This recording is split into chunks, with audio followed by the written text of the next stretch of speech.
My name is Joël Díaz. I am the director of programs here at the Clifton House. And what a weekend it's been so far. I'm grateful that you all made it here this morning. Where to begin? I guess with my notes. 1 second. So welcome to day 2 of All My Bones Remember. Thank you for joining us for this celebration. We have a meaningful day of programs planned, including conversations with the Clifton siblings, a discussion of Lucille Clifton's influence on the visual arts, and panel featuring Nikki Finney and Honorée F.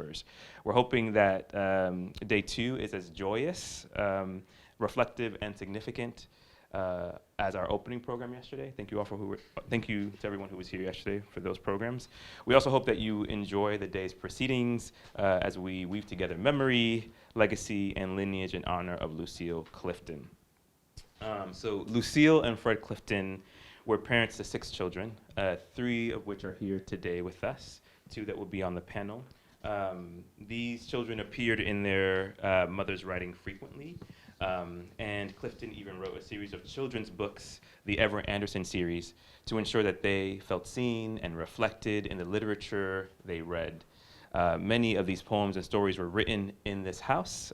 Today, we'll be joined by Sydney and Gillian Clifton as they discuss the intimacies of returning to their family home and turning it into a public heritage site in the honor of their parents.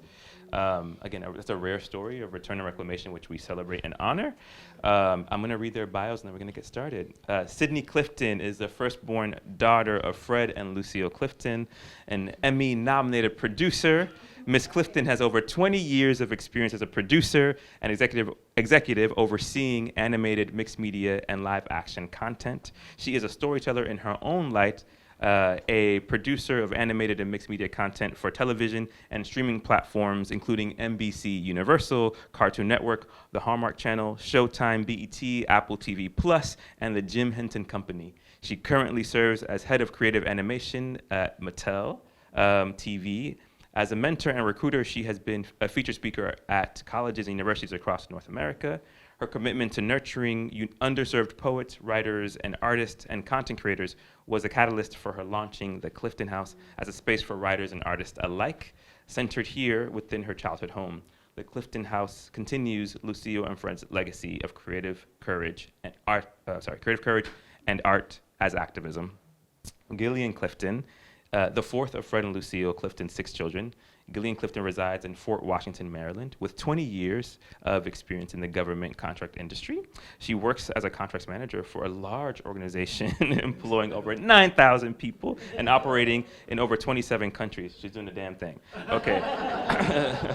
She is responsible for the management of over 500 million, right, in contracts awards. Having learned the importance of community involvement from her parents' example, Gillian has volunteered her time with Habitat for Humanity, homeless shelters, local elementary schools, women's groups, and diversity, equity, and inclusion groups. In reflection of the opening of the Clifton House and her role on the board, Gillian shares the following.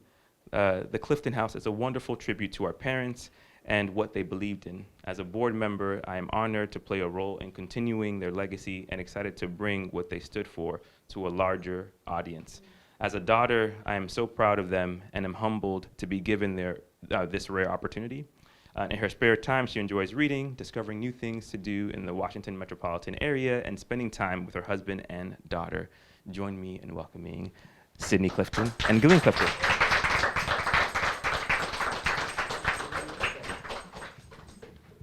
We'll just have to project for this room here, but the other spaces can hear us just fine. Okay. To open us, Sydney is going to give us a little offering. Good morning. I wanted to read the last page of my mother's book, Generations, because. Right? And I could tell you about things we've been through. Some awful ones, some wonderful, but I know that the things that make us are more than that. Our lives are more than the days in them. Our lives are our line, and we go on. I type that, and I swear I can see Caroline standing in the green of Virginia, in the green of Africa, and I swear she makes no sound, but she nods her head and smiles. The generations of Caroline Donald, born in Africa in 1823, and Sam Lewis Sale, born in America in 1777, are Lucille, who had a son named Jeannie, who had a son named Samuel, and married Thelma Moore, and the blood became magic. And their daughter is Thelma Lucille, who married Fred Clifton, and the blood became whole. And their children are Sydney, Frederica, Gillian, Alexia, 4 daughters, and Channing, Graham, 2 sons. And the line goes on. Don't you worry, mister. Don't you worry.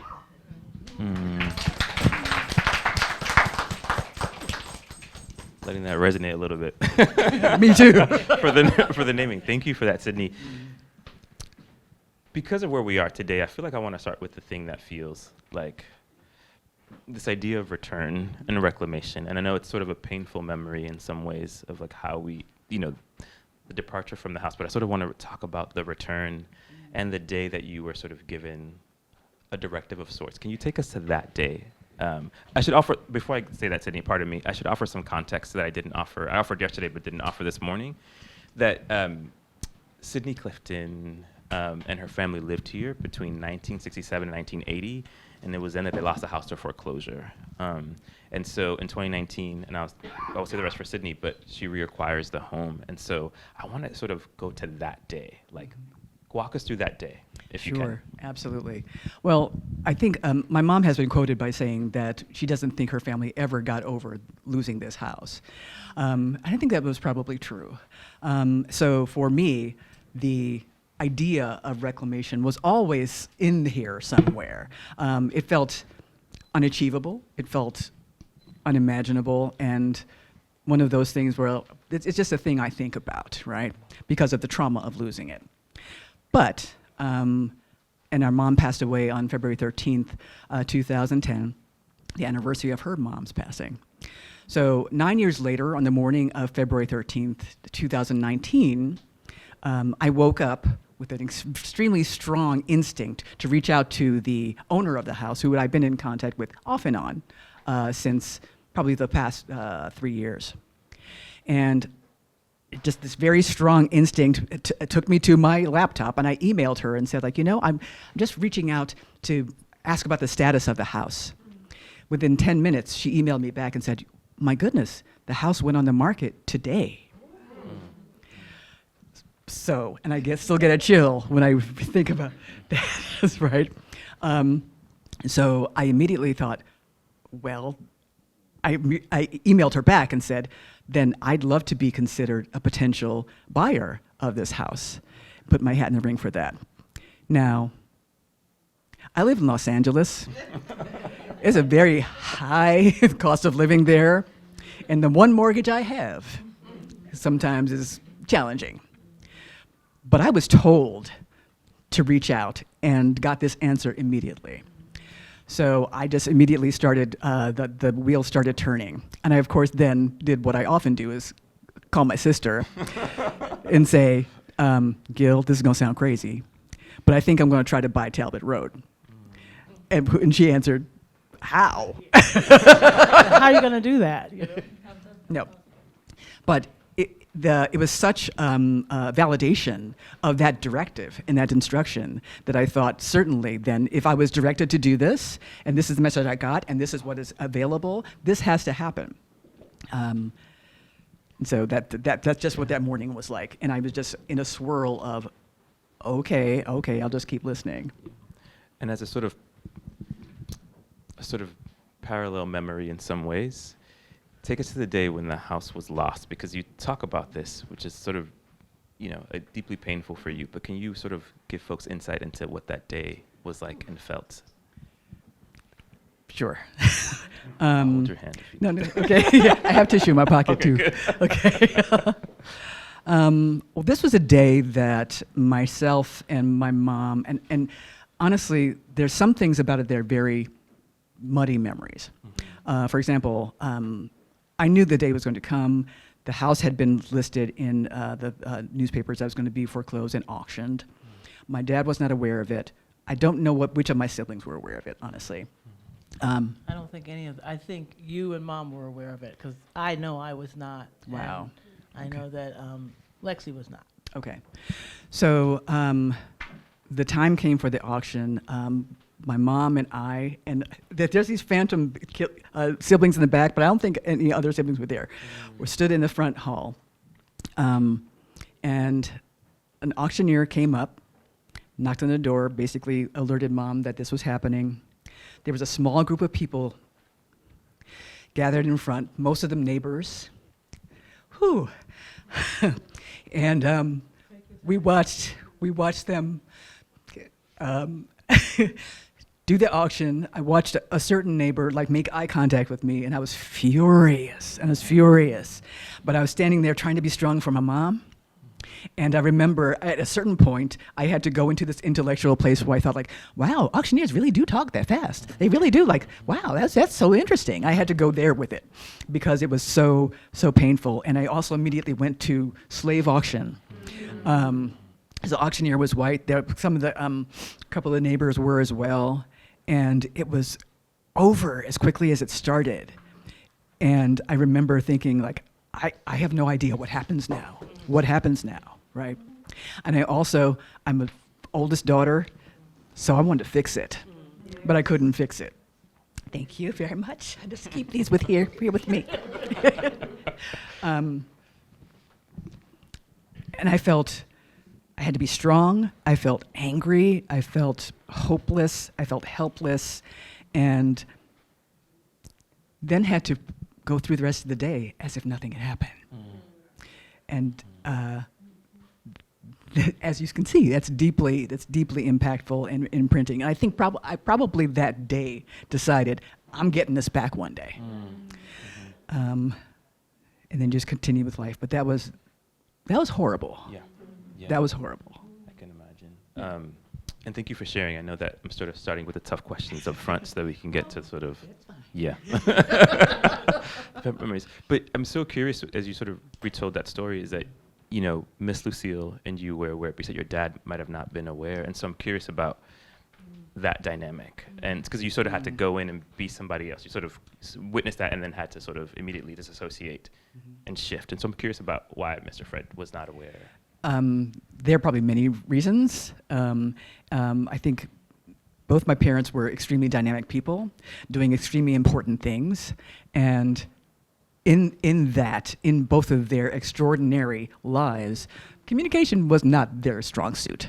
But also, my mom was an oldest daughter who'd survived being molested as a child, and her instinct was to A, keep secrets, B, try to fix it herself, and C, at that point, disassociate. She had no idea what she was going to do. And it took her to really dark places. Go ahead. No, I just was reiterating what you said, in that I think because she was used to keeping secrets because of the molestation as a child, and she wanted to fix it, and she hoped she could fix it, and she didn't want to burden Daddy with that. And so all of that's converging together. And sort of piggybacking on some of what she said, because I didn't know. I know that. I didn't know. Hindsight, I can see that something was going on, but as early teens, I didn't know what it was, and I didn't realize until the day we actually left the house that we had to leave the house. I didn't know that at all, and then one morning we had to leave the house. So you're kind of confused and thinking, what's going on? But okay, that's what we have to do. It was a very confusing time, I think. And I think about it now for Mommy, who was so fiercely protective of her children, so wanting things to be okay, her carrying that, and her and Sid, particularly at that time, they were extremely close. So having Sid to confide in, that's not always the best way to have that, to go either, because that puts a certain kind of burden on her. But, you know, but then again, I'm like, we're here today. Look at this. Yeah. Look Yeah. what happened. Look Yeah. where we are. Yeah. You know, Absolutely. And that's the thing that I think about, and it makes me smile, and it makes me smile for mommy. You know, I remember coming in the house the first time after 40 years, and I said, Mommy, it's okay. Look, Yeah. we're here. Yeah. Yeah. You know, so. I have two questions. I'll sort of maybe begin with Sydney. You were sort of kept that secret, right? Whether sort of by your own, volition or, sort of unspoken thing with your mom. But it makes me think of birth order. And so I want to ask you both about birth order and how that sort of is distinct for the both of you and what that meant for you in sort of living spaces, but also responsibility, if that feels like a fair question to ask. Yeah. I'll just say again, oldest, firstborn, and daughter. I'm trying to take care of folks today, okay? Today. I'm making sure like everybody back there can hear. Are y'all good? I mean, and I think, and it right? Yes. And so so in our family growing up, I sort of felt that. I mean, I remember, and from a younger age when Dad was working, then Mom started working, just lining up the peanut butter jelly sandwiches, and having, make those, and there were specific orders, because some people liked them heavy peanut butter, no jelly, heavy. And our sister Lexi was like, just jelly. Yeah, so we had to do that. So I think that I probably, I don't know, fell into that. And at a certain point when Mom was confiding in me a lot, I felt, it felt like an honor. But there are times when it felt burdensome as well. It's like, I don't need to know this. Should I know this? I don't know if I should know this. And so I was often, I won't say often, but enough that I remember torn where I would say, like, if I know that Dad should probably know, et cetera, and so because she was protective, I was protective of her as well. So I was like, I'll keep that secret, but then I'll try to sort of in the background do such and such. So because the reality is, there had been times before where the house was in trouble, and in one of those cases, I did some behind the scenes things and fixed it. And so I think my job has been to fix it. Sydney, how old were you? Because I'm trying to think about, Oh, when you sort of left the house. I'm just trying to give context to like yeah. the responsibility you had and what age you had that at. Well, when we left, it was 80. 80, so Yeah. let's do that math? I didn't know it would be a quiz, okay? Is math involved? 20? Was I 20? Yeah. Okay. Okay. Yeah. But when these things were happening, it started like 13, 14. Yeah. Okay. Yeah. Which is still pretty young to sort of make decisions Yeah. and go into savior mode. Yeah. Fair. Yeah. Yeah. What about for you, Gillian? Thinking about birth order and I'm the fourth of six, and I'm the third girl.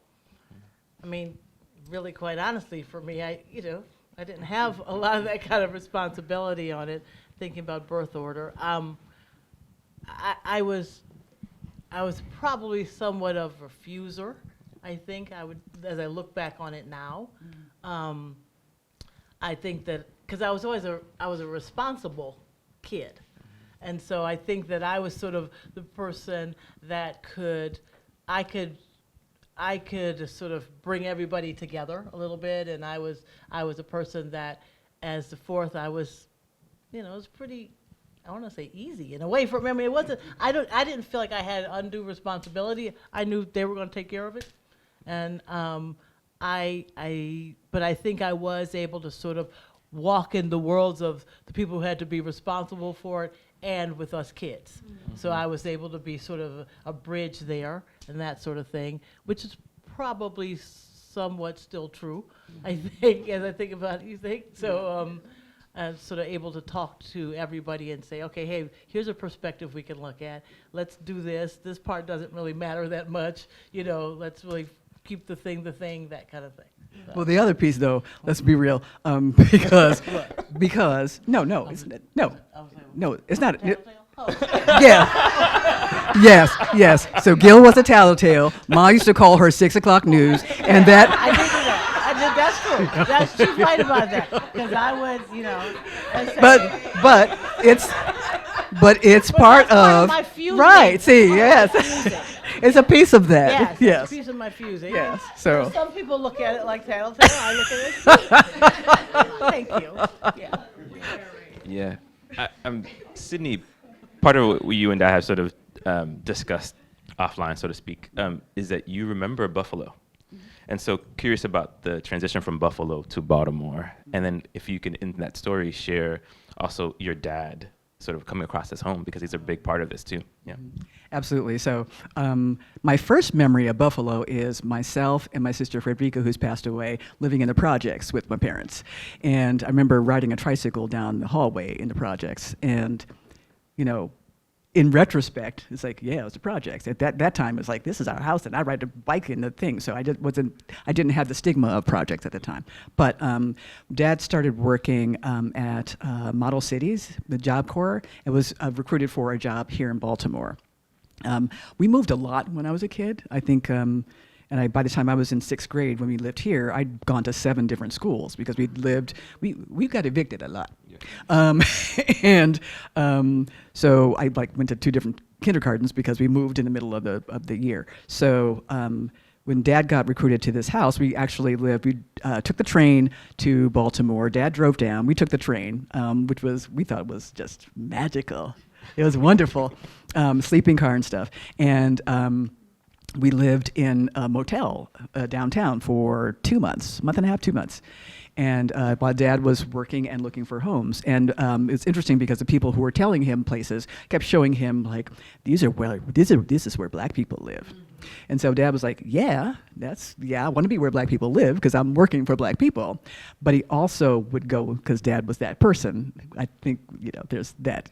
So he decided, I'm just going to look for myself and see what calls me. Yeah. So Dad was driving in Windsor Hills by himself one time, and I think because of the call of Clifton Road, so he's like, well, I'm certainly going to go down here, and came up to Talbot and saw this house, and just looked up and said, "That's my house. That's it." And people were trying to discourage him from trying to even find this place. And like, no, you don't want that. Then Dad, when Fred Clifton wanted a thing, he got a thing. So that's how we ended up here. But he was called to it. He saw it. He knew it was his. And then here we are now. Yeah. And one of the stories I hear, too, is that they were trying to push him into sort of like the black bougie neighborhoods of Baltimore. They want him to go to Ashburton. Yep. No disrespect to Ashburton, but they said that, like, this is where you know. Yeah. So I appreciate I'm going somewhere else. You know what I mean? Yes. It speaks to, I think, his interest in community in such a way. Yes. Yeah, which is really important. Mm-hmm. I'm going to get to you and Gillian transition. I'm going to wait for that moment, but I'm going to talk about that. But while we're on Fred Clifton, talking about the relationship with Lucille Clifton and Fred Clifton and Baltimore and their involvement in community, right? Because I think when the Clifton House as a nonprofit emerged, I think people was like, this is a new organization. What's their connection to Baltimore? And I often try to sort of emphasize that the relationship is much longer, right? That their legacy is much longer than sort of the organization. So I'm curious about the work that they did in the community, right? If you can sort of mention some of those items. A couple of things, sure, and jump in if you like. Dad was a community organizer and activist. He was active in the National Black Assembly, but also was part of the team that developed a new Dunbar High School. That was really important to him. I remember, and Mom worked in community writing organizations, but also she was, and of course the name of it just escaped me, the Melvin Brown Literary Magazine. Do you know the one? Okay. It'll come to us. But she was also very active in schools here. She also taught at Coppin State College. There's a scholarship named in her honor at Coppin. And it was really important to her for her service as a poet and a writer and a creative and an artist for her to give back and for people to see themselves in her work and to help nurture upcoming artists and poets and writers. Dad was the same way, more community-minded. more community activist, and was constantly sort of helping to organize. And he would have workshops and charrettes to organize and create new spaces and impact community. Dad was really important. Had a lot of influence actually in the Baltimore political scene.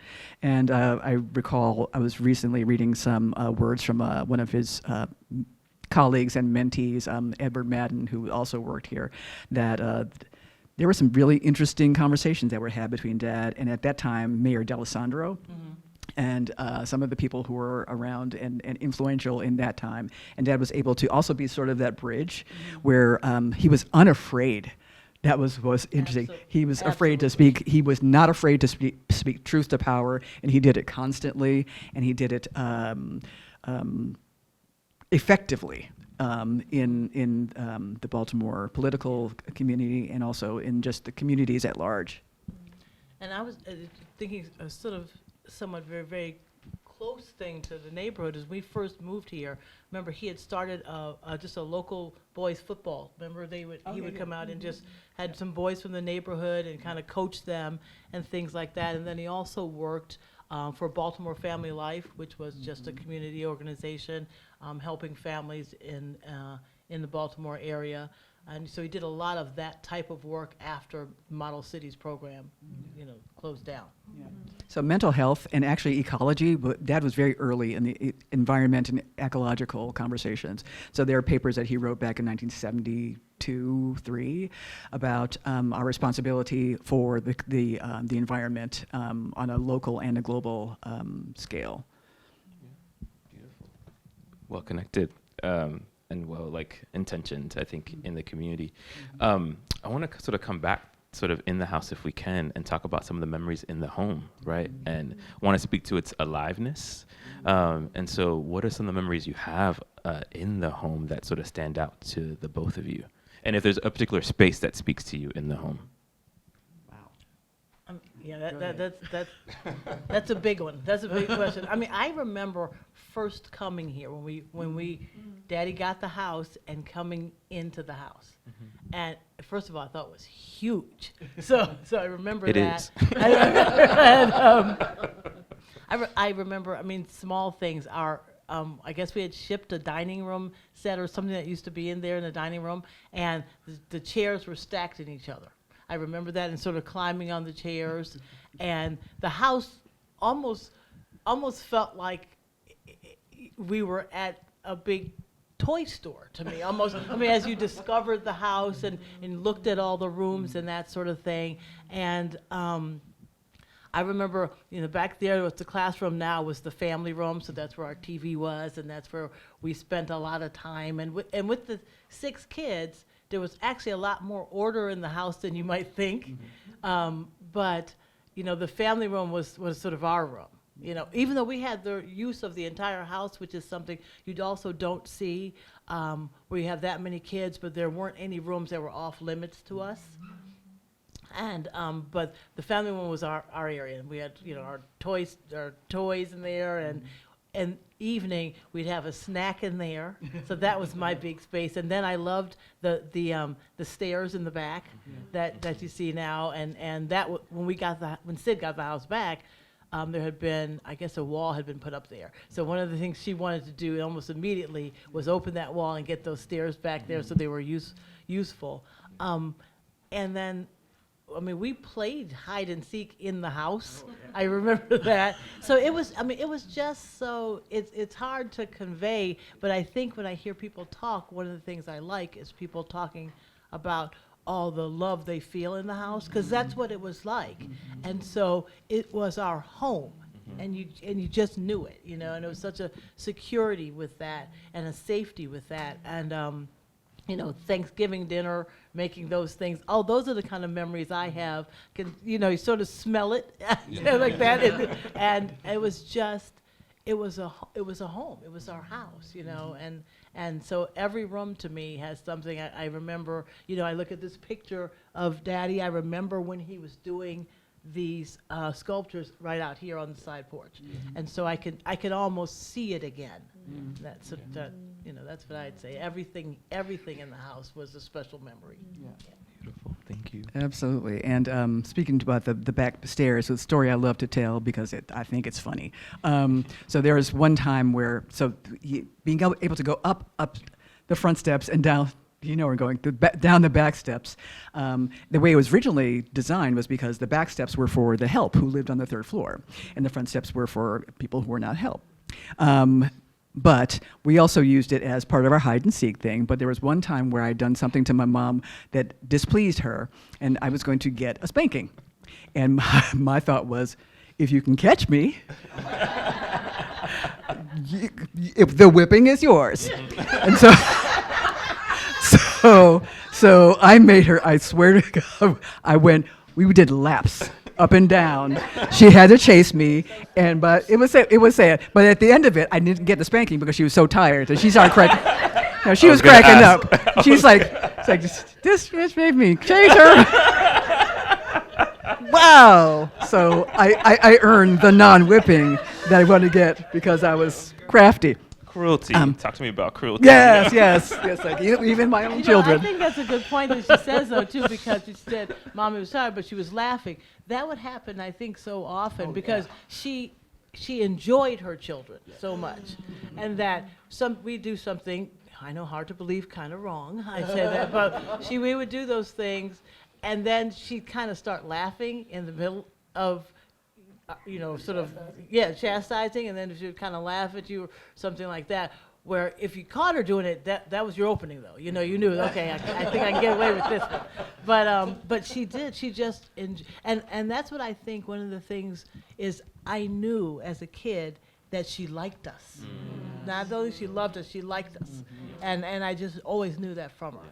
So having that feeling from her was, I think, so strong. Yeah. Go ahead, Sydney. You had a thought? Oh no, I was just gonna say we tickled the hell out of her. That was very clear.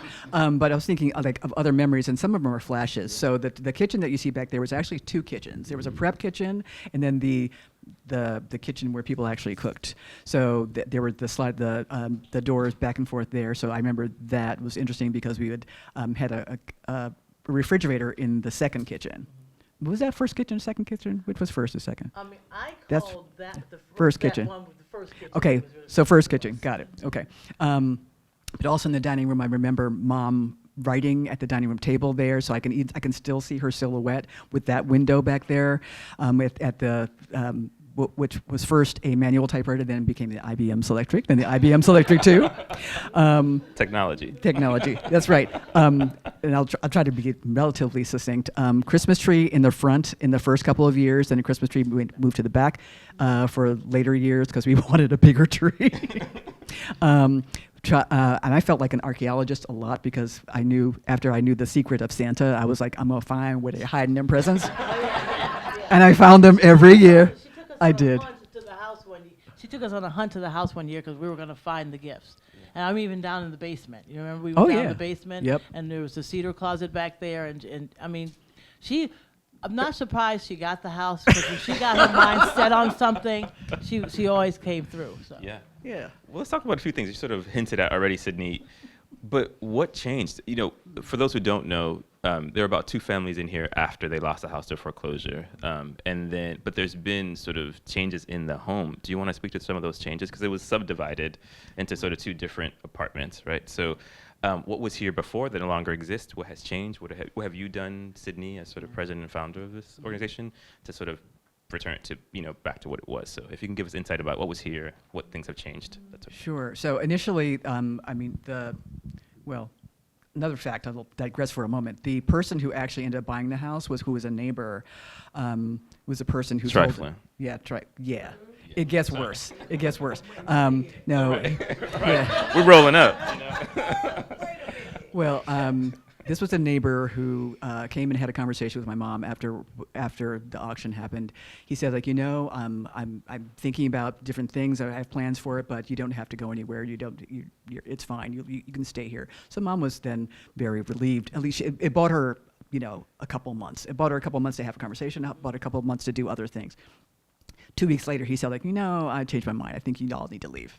So we had to leave very, very quickly, and we did. We found out that less than a month after that, he was driving drunk down a road nearby and was killed in an accident. I tried not to be happy about someone's death, but I'm not gonna lie, I was like, that's what you get. I mean, he never got to live in the house. He never so got to the live in the sim- house. You know, Yep.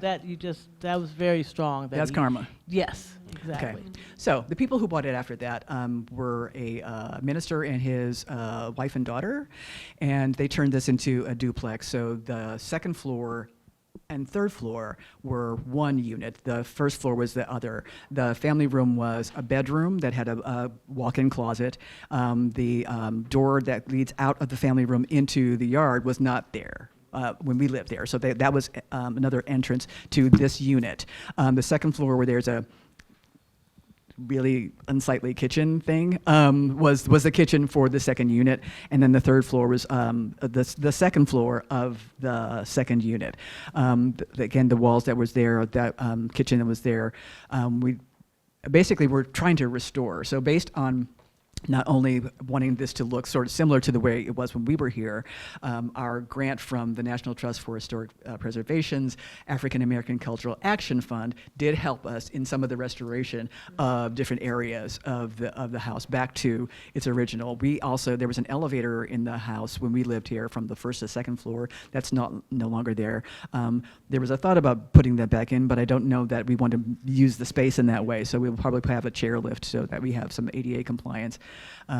But what you see now is very close to what it was when we lived here. The gallery space on the second floor also was 2 bedrooms at one time. It was the way that the kids were sort of defined was the big girls, the little girls, and the boys. So the boys' room was the front of the gallery space. The little girls, Gilly and Alexia, were in the bedroom after that. And then Frederica and I, the big girls, had the back bedroom on the second floor that has the door to the deck until we became teenagers and thought we were grown. Then we moved into the third floor where we had our own apartment. Yeah, and I encourage you all.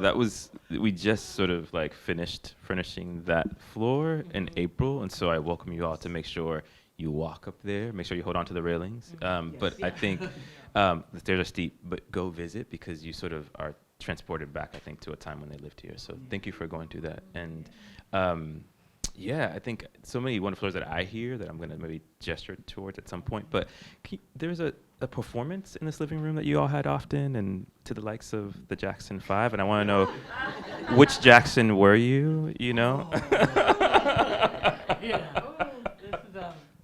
Well, I guess Daddy had decided maybe, I got to get all these kids out on the road or something, because we decided, I forget what song it was. No, it was Can I See You in the Morning. I do know what song it was.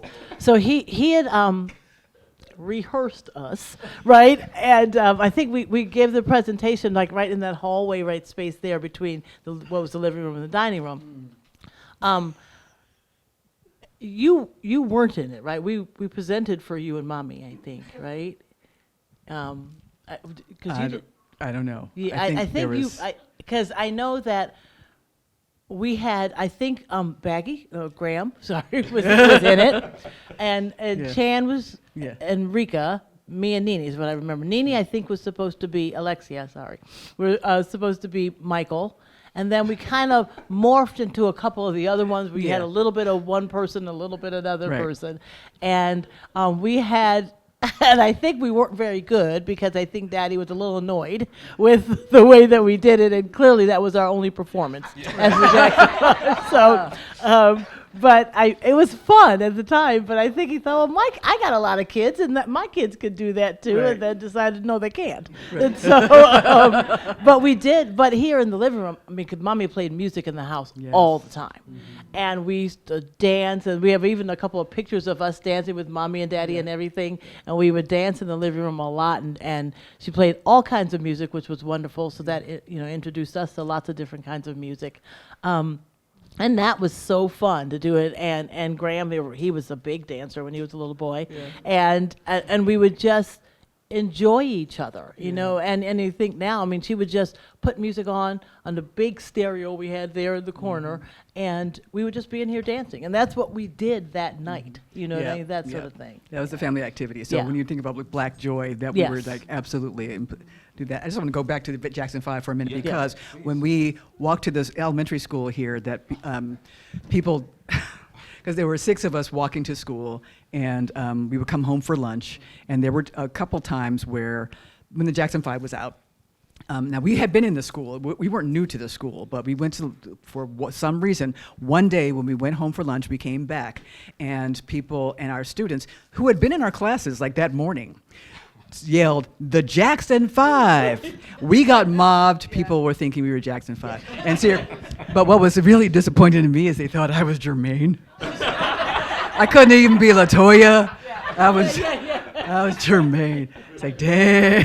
Well, and that was, because at the time, the other thing that people said was, we brought the bush to Baltimore. So we heard that a long time. Because, you know, again, Mommy and Daddy were ahead of, progressive. We, actually, we couldn't even straighten our hair or do anything until you were a teenager. Yeah. So Daddy didn't let you do any of that. He didn't want to smell it in the house, as all black people know what that smells like. And so he didn't want to do any of that. So we brought the bush to Baltimore, we were told plenty of time, which I think played into our role as the Jacksons. Yeah. So. Yeah. Oh, thank you for that. And I should say that if you ever see the 4 of them together, there's something about Lucille's mothering that I sort of see. They fall into each other in ways that it's really beautiful to witness. So like you'll observe it at some point. You've seen some of it here, but like when they're all together, they fall into each other. And I can only imagine when they were 6. I have sort of 2 questions, and then I'm going to pivot to like Q&A with the audience, because I'm sure you maybe have some burning questions about this home.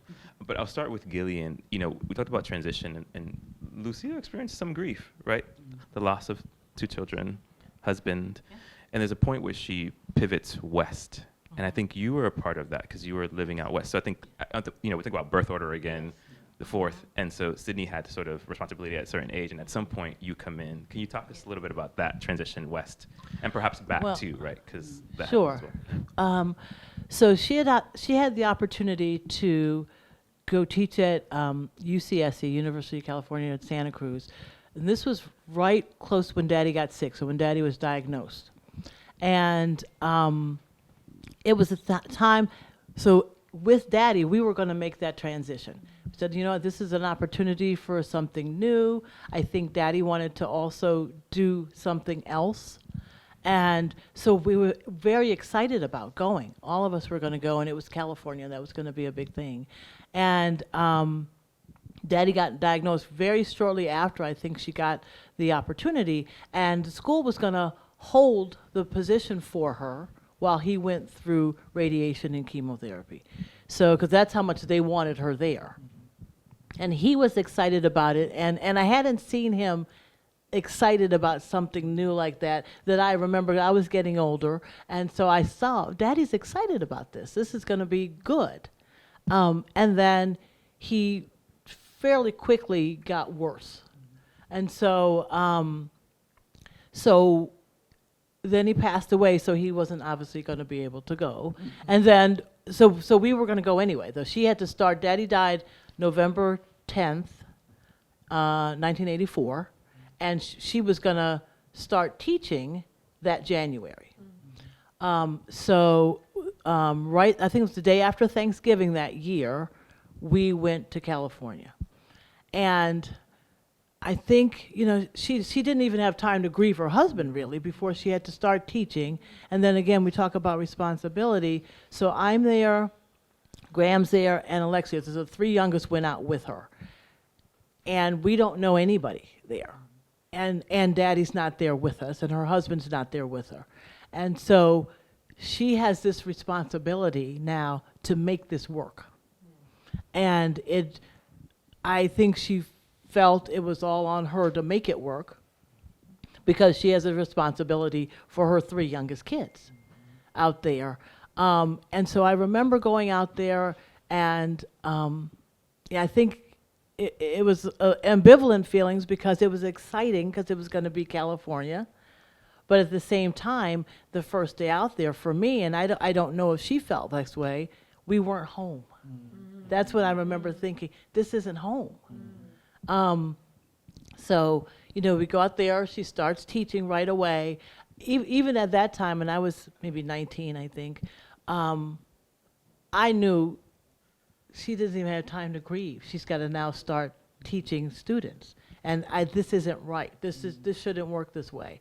I mean, it ended up being a very good experience for her, so I was glad about that. But I think she felt a lot of weight on her for that. And so then at that point, I'm the oldest of the three of us. So a little bit like Sid, I get protective of her because I know that she's got a lot that she's carrying. And you're keeping the calendar, because I went to the archive at Oh, Emory, yeah, yes. And then I started billions- working as her assistant, keeping her calendar. So, but that was something that I sort of, I naturally fell into doing that kind of thing. So that wasn't burdensome really for me, because it played to some of the natural ability that I had. But I did start working then as her assistant. And then, you know, as you said, talking about coming back, so we were there from 84, and she came back here in, I think, 1990. And then she had the ability, she went down to St. Mary's College of Maryland. She had the opportunity to do she did I think a week in St. Mary's, and then they offered her a job. And then Alexia and I had moved down to Los Angeles. Graham had come back to Maryland, and she was there in Santa Cruz in the house, just her. So I think she was ready for something else when she transitioned then back to Maryland. And that also ended up being a good experience for her. But when she was by herself, I was then very, I'm not concerned about her because she was fine, but you know, Daddy was gone and it was just her, so I was very aware of that and checked on her probably more than sometimes she liked. But you know, I was just, Mommy, are you okay? What's going on? You know, have you made friends? Just like you asked a child, almost, right? That sort of thing. But and then so that was when she was in St. Mary's, which was the last university where she worked full time. Thank you for sharing. And again, for context, the house gets lost in 1980. Your dad passes in 84, and she makes a transition. And we talk about not having time to grieve, right? Like there's, you know, various losses, I think, throughout this sort of point. So thank you for sharing. Once, I know it's not small, and Sydney, we make it brief just so we can open the Q&A, but I do want to talk about, I think, the responsibility of like having this home, starting a sort of nonprofit, you know, like a public programming residency, you know, like what's that process been like for you, and mostly about how to sustain it, right? Because I think we're having a conversation about artists who are having a hard time, right, maintaining their living spaces, right? And so from now this sort of new administrative position, right, as president and founder, like what do we need to know about what it takes to sustain an institution like this, and how do we make sure that this community here also supports some of that work? Sure. It's 24/7 on your brain. That's one thing. And because we're thinking about long-term, and then the sort of short-term goals, long-term impact, long-term vision. So that it can't just be about vision. It has to be about execution and planning. The most challenging part, frankly, is fundraising. And since we now are able to activate the third floor, part of that will be revenue generating in rental spaces, so that we can support residencies. But I want to say it's big, and it is pretty heavy, and it is 24/7, particularly given that it's not my full-time job, but it is a full-time responsibility and a full-time calling and mission. And I think the fact that it's a calling and mission makes it feel not as heavy, because this is what I'm supposed to be doing. But it's not just for me. It's bigger than me, and I think that's the other piece. So in terms of I'm constantly sort of applying for grants, networking for people who are high net worth people who want to support what our vision is and the way we want to serve. And that's the other piece, that we're talking about service and not just sort of and it's a celebration certainly of Fred and Lucille, but it's about the service to the community in the way that we are doing it, in their memory, in the way that they also did it. So just being able to outreach and have people understand that this is not, it's not self-sustaining at this point. Yeah. It is not. No. So that's the other piece. For people to continue to just reach out to us if there are ways that you would like to serve, if there are people we should know, if there are ways we should partner, which we're talking about. I mean, that's something that we want to continue to grow because we are still a startup. Yeah, I just want to say, Sydney mentioned this, right? So she has a full-time job running a badass department at Mattel, the animation wing at Mattel, which is a startup in and of itself, right, as a studio. This is not her full-time job. She's out west. We talk every day. Yeah. There's 2 full-time staff members at the Clifton House. It's myself and Janae, and we do fabulous work. So you come today, and it's all set up and looks pretty and fancy, but it's 2 of us, right? And so I want to be clear about, and it's all of it, right? So every contract, every email you get, every visit, every phone call, it's 2 of us handling it. And I'm supporting City in whatever ways we can to think about fundraising and support, but it's a community effort. And so, again, just wanted to be real about we're not sort of out of the water, so to speak, this sort of threat of, not threat I want to call it, but how do we sustain this and keep this is still on our minds so that we don't have that story. Because the story of return and reclamation is still, it's like a rare one. We don't get this opportunity to return to a childhood home after it's been lost. That doesn't happen. You might have the grounds if they keep the structure, if they often remove the structure. And then part of the things that I think we've been talking about, Sydney, often is thinking about how do we continue to advocate for artists in Baltimore. And let me be clear, because, and again, I'm not from Baltimore, so I don't want to pretend like I know the things, and I'm still new here, but I'm hearing from the folks who have been here, it's there's a way that I know, I've seen many things happen. Your parents were artists in Baltimore years ago. And there's a way that there's a sort of a new, I don't want to say new spotlight, there's a visibility on Baltimore now because of the artists and the work they've been doing for years.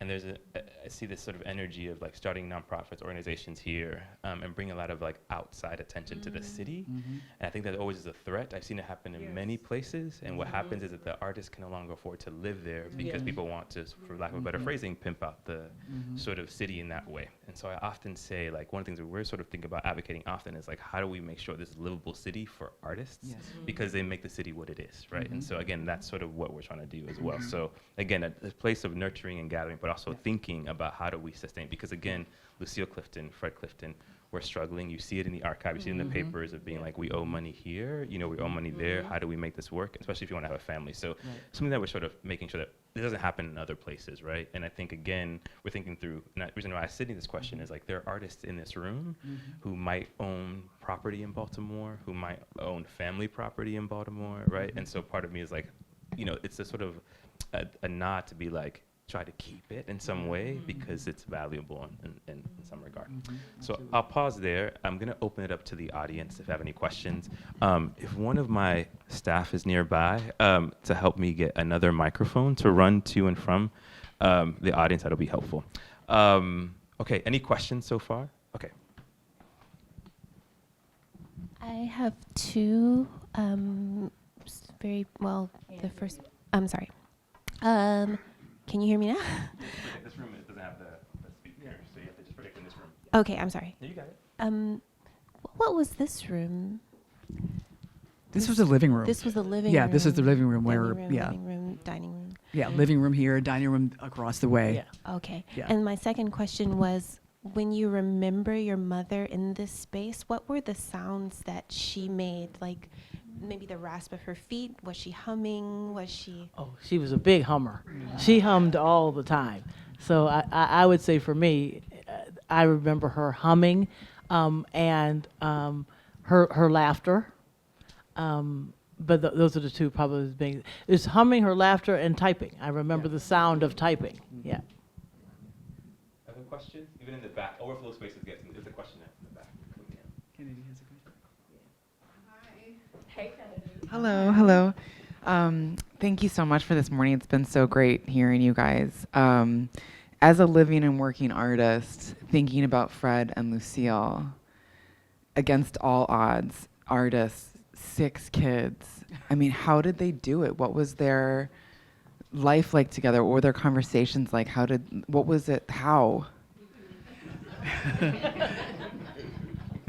Yeah, I think. Go ahead. You go. No, I think part of it is you do what is necessary and you don't even think about it. I don't know how much, I know they were intentional about the way that they wanted to show up for their kids, but I don't know that I don't know what conversations they had because I was not privy to those conversations.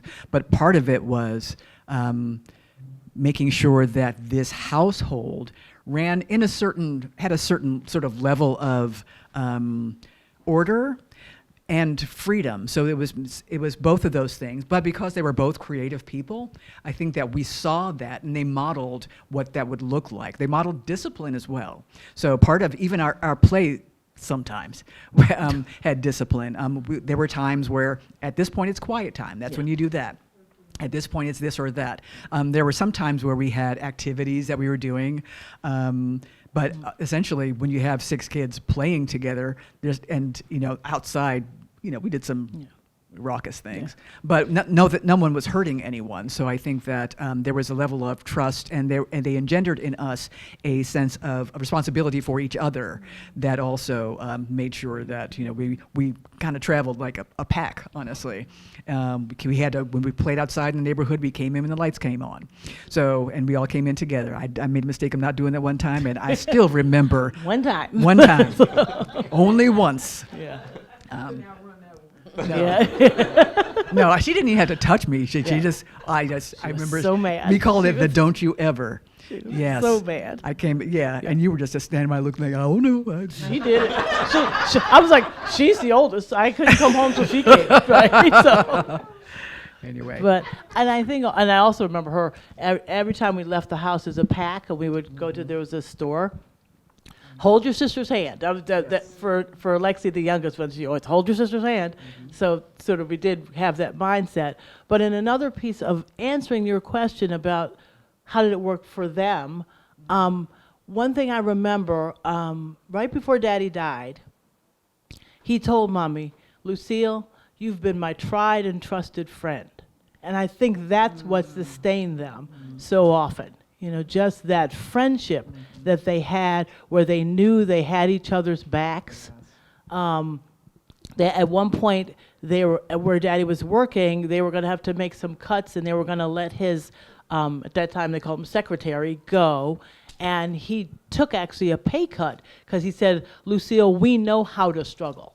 But this woman was a single mother, and that was her only income. And he wasn't sure what was going to happen to her if they cut her job.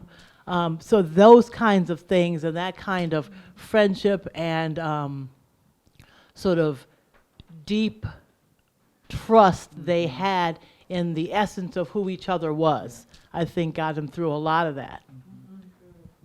Thank you. Any other questions? Oh, sorry, one here, sorry. You talked about a little bit about the business end of it, but how do you manage the emotional energy of both living in the space of reclaiming as well as building? Because I can imagine coming to your home and wanting it to be that, but knowing that may not necessarily work for building an organization that's going to sustain. So how do you, manage that energy? For me, I think it's because I rely on, because in my day job, I'm a producer, so I think that I recognize that the part of producing is being creative and letting the creative happen, and that a lot of that is emotional and intuitive, but I also recognize I have deliverables, and I have a delivery date, and I have to do what is going to work for the audience and for the crew. So I think that thinking about how do we serve, I think is where the business is, and that makes it, I have a concrete task to do, and it's not about me.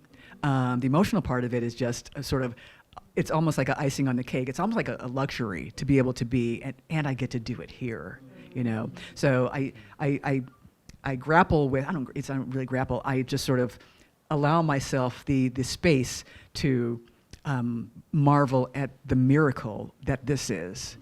While also making sure that recognizing that this is a business, and I can't sit in the marvel of it, or else the business goes away. So it's really that balance. It's a great question. It's an interesting question. But as I thought about that, for me, I see it as two separate things. I don't think The goal isn't to make this the house that we grew up in, you know. So I love seeing it, and the like I said, the excitement of the fact that we reclaimed it. But that isn't what it isn't that same house we grew up in now. I want that same energy, that same love, that same safety, that same feel in the Clifton house, which was separate to me in my head of the house that we grew up in, you know. And I just, to piggyback on that, when reclaiming the house was one thing, and this was going to be just, I have the house where I grew up in when I want to come back to Baltimore, but a couple of weeks after the whole reclamation of, or the instruction to reach out to the owner, I woke up with another directive, and that was, I know what this house wants to be, as opposed to, I know what it was. I know what it wants to be, and that's sort of, I'm driven by that as well, similar to what you're saying. Yeah. And perhaps driven also by vision. What we didn't say is that Sydney, on the 3rd floor, looked out of her window and said that the horizon reminded her of California. And I often think about California makes this house possible, right? The career you have allowed you, if I may, to take a second mortgage and be able to sustain the house. I think the emotion, if I may answer that part of the question too, I'm not a Clifton, descendant by blood in any way, but it's emotional work. I think there. Do we cry at least like once a week? And it's not always bad. I think part of it is often like we're taken by the serendipitous sort of energy of this thing and the blessing of it. The sort of like this is wild, right? And like even this gathering today is sort of years in the making about how do we welcome you all to help us bless the house, right, and fortify it for years to come. And so we're sustained by that sort of that call, that practice of love to steward this place. But it is hard work, y'all. You know what I mean? And I think I'm stressed. My skin shows it. You know, like there are moments the eczema flares up. You know what I mean?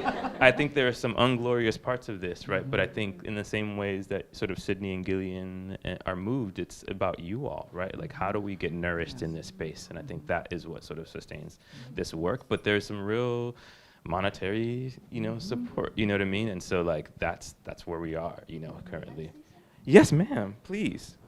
May you introduce yourself because you're quite a figure in Baltimore as well. A figure, like I steal cars or something. Hi everyone, my name is Joyce J. Scott and I am a visual and performing artist here. I wanted to say, as we consistently talk about the joys and the tumults of living in a home and making this something that's open for others. I am 76. I know I don't look at y'all, but I am. And Lucille and I knew each other. I do not attempt to say we were, best boon coons in the best way. But we did do, creative things together. And I always found her to be incredibly forthright, have a good sense of humor, and highly, highly creative and filled with justice. That's what I remember about her. But there's something that there's something that consistently flows through this, and that is the amount of hard work and the desire, in fact, the need to make a place like this happen. We're living in a time right now where you can't even say slave. We are now the enslaved. I told you I was 76. That means my mother was born in 1916. That means her parents were born in the 1800s, right after slavery. She knew her grandfather, who was an ex-slave, blacksmith, and he taught them how to do that and sweetgrass weaving. Why am I saying that to you? I'm setting this up because that means I was raised by a person.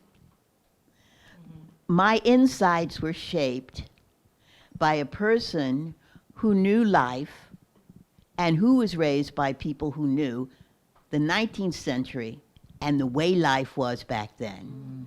It's not true now. I think we have to inculcate, I think we have to, any way we can, shake our kids up to remember where we came from. Because what you're talking about now was the everyday trial for the post-slave generation. They literally left the fields built a church, and put a school in it. They literally built cities, small towns with movie theaters and you name it, it was there. Of course, they kept getting burned down, but they were impervious to that. They went and built another one. And all of the energies and the strife that goes into making situations like this is what we do. It's our old history. I live I was born in Sandtown, but I live in Upton now, off Pennsylvania Avenue. And when people ask me and Dr. Leslie King Hammond, why are you still living in this city? It's where the fight is. I'm always surprised at people who own property, but want a lawn. I don't even imagine mowing any of this. Now that would be like slavery. I can't with picking, and I cannot. But if you want a lawn and you want to go to the mall and you don't want the corner store and you don't want your cousin yelling at you on the street, then keep your house and put your cousin Benny in it, or buy the house next to your house, put your mom in there. Don't leave her in a community that's dying. That's the kind of stuff I believe we have to teach our children, and that's why spaces like this are so incredibly important. If we can pay $200-300 for a pair of tennis shoes, and even for a knockoff bag, $600, then people can in fact donate to spaces like this. It is of utmost importance because of our political situation now. He just said that he's not going to fund PBS. The NEA is supposedly gone. All of these things will come back in some way. NPR. And that, for many of us, was the only way kids got their after-school knowledge about the world. Thank you so much. And she's on. Miss Mama Joyce is on the panel after this, so we'll hear more from her. Thank you so much for that offering. Questions? Yes, please. I'd like to just add to that. That's so inspiring. Talking about, I'm Joanne Gavin, Baltimorean by birth, and in Virginia now as a part of James Madison University, Furious Flower, and just happy to be here. And longtime friend of Lucille. Love, love, love Lucille. But I wanted to talk about this whole thing of property. Now, you all were not supposed to play with us because we were from the east side. we were from the east side. East side girl. On Broadway. Look. My mother went there in 1949. I was 3 years old, and of course, integrated Broadway and North Avenue. That's where we lived. And we had a similar situation in that area, white flight, working class whites trying to get away from blacks.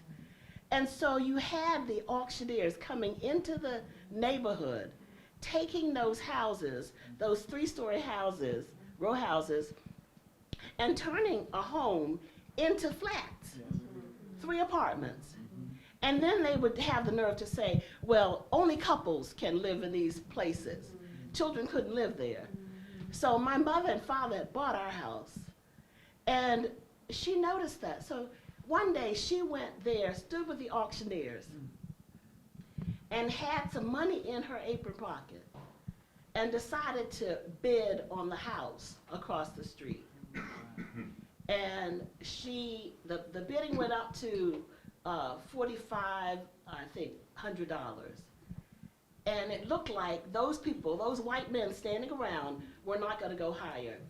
And she bid $5,000. And she just had $500 in her purse. Well, she bought that house, and she put a mother and 4 children in that house. And then, by some stroke, she kept doing that. She bought the house around the corner on Lafayette Avenue. And she took the little profit from that and bought a house on North Avenue. And then she took that and bought another house. So by the time my mother passed too early at 56, she had 7 houses. And she really, in East Baltimore, became the person that everybody knew. Go find Jessie. Jessie will find a place for you. So it's sort of emotional for me to be in this house as well, because I understand the fight of a woman who wants to make sure that children have a place to live and that they're happy. That's my mother's legacy, you know. Yeah. And I have to say, Yes, ma'am. now that house is still in the family. Yes. And my Beautiful. daughter lives there. And even though Johns Hopkins Hospital is trying to soak up every house in the area, she's staying there because we know that that house is valuable. And they do this thing in Baltimore of lowering the value of the house through taxes. And they say it's worth $30,000, and then they get it, and then they sell it for $300,000. One of the better parts of that is, I also bought the house next to mine, so it could be my studio house. And let them, if one has the desire to stay, then that means your taxes are lower, and which means you can stay. You can stay. Yeah, and you can keep bringing people in who build, but I kind of like the idea, not, of course not, that it makes it, people have a slum idea about the house, but I like the idea that people stay, they pay low taxes, and they keep their area nice, they know how to live there. And if we can also stay in those communities, then that keeps LLCs and other buyers out that you're talking about. That's right. Who have no desire to do anything except use that for their taxes and for loans. Yes. Yeah. East side. Yes. I'm getting caught in the crossfire. You know, I don't know what's going on. What's happening? Yeah, got a question? Yep, I got a question in the back. Do you mind joining? Good morning, everybody. How are you? Good morning. Do you want to introduce yourself? Nikki Finney. Yes.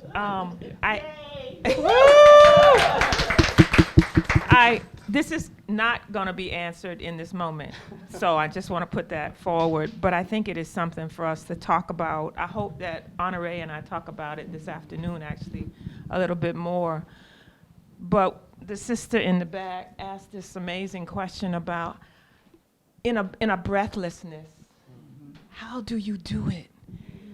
How do you love somebody, raise 6 children, write all those books, lose so much?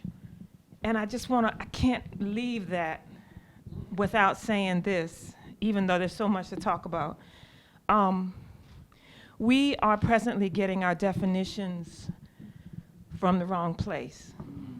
And I can't talk about social media enough because it doesn't kind of matter anymore in that way, because it's like a lightning bolt that has taken my students generations down another path. So, but it doesn't stop me from talking about where we get our definitions from. And one of the reasons that I responded to Sydney in the way that I have is because I get my definitions, so many of them, from Lucille Clifton to this day.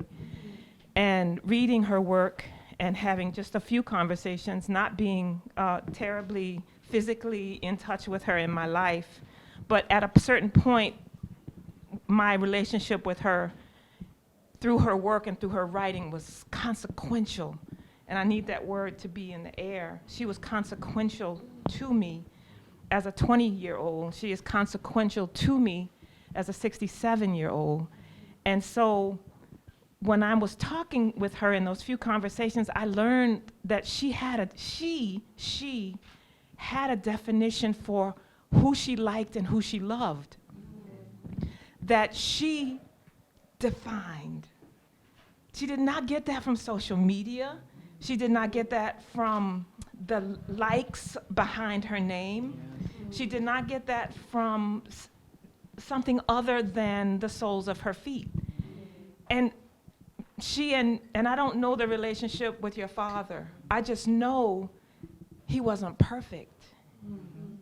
She would say that out loud. Fred wasn't perfect, but he was mine.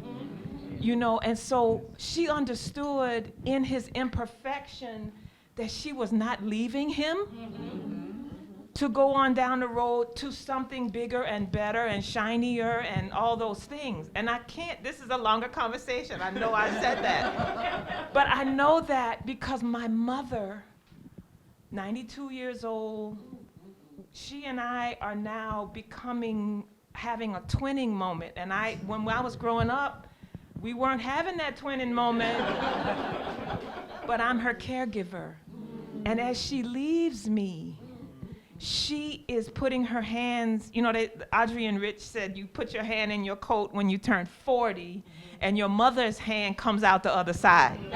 Well, that happened at 40, and it's happening even deeper now. So she's telling me these stories about, and it's not a secret. Like Lucille Clifton would say things to me. She said, "This is not a secret." But my mother would tell the story of my father, of finding a love note in my father's pocket.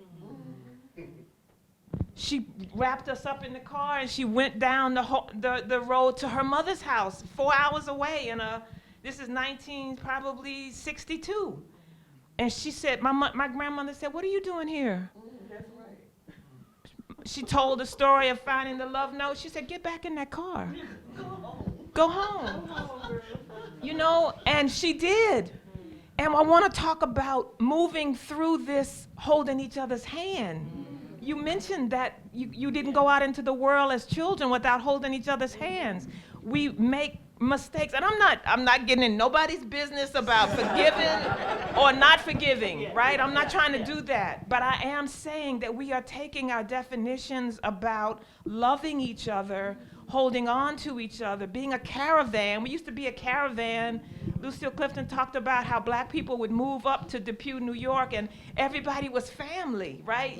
There wasn't the thinness that they saw in the relationships in white communities, that there was a fat, a juiciness, a quilting that black people had with each other because we held each other's hand in that kind of way. So I just want to say that this can only happen in this way. You can love each other and raise a family and be artistic and write your books and do all of this impossible stuff if you define who you like and who you love and what's important. And if you lose a house, you go to another house holding each other's hands. And sometimes we don't get that message. Oftentimes, most times, we don't get that message from social media. Leave them. Go to somebody else. Somebody's bigger, better, right? And so what I know and what I hope we talk about this afternoon as a daughter of a mother and as a second daughter of Miss Lucille is how she taught me to hold on to my definitions of love and my definitions of liking somebody.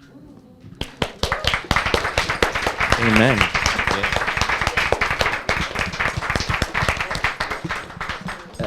My response is amen. Thank you, and ashe. Thank you. If we can hold that question just so we're up on time, but you can ask it, I think, in private if that's okay. Thank you, Nikki. I don't know how else to end but to end there. And so I just say thank you all for being here. I'll maybe move and shift. It feels weird. To the business side of things for a second, to say a few things. One, I'm so grateful that you all are here because it's that community work that Nikki sort of referenced to, right? And so this is the vision we wanted for this house, is for us to have these conversations in this place. So I'm feeling the wash of that over this moment and want to sit in that for a moment. Now the business. I hope that you say it throughout the day, but if you have to run out at any point, there are blue cards. They look like this with Miss Lucille's photo. There's a QR code in the back. And so if you feel so compelled, pardon me, to make a donation, you can just sort of go through that QR code.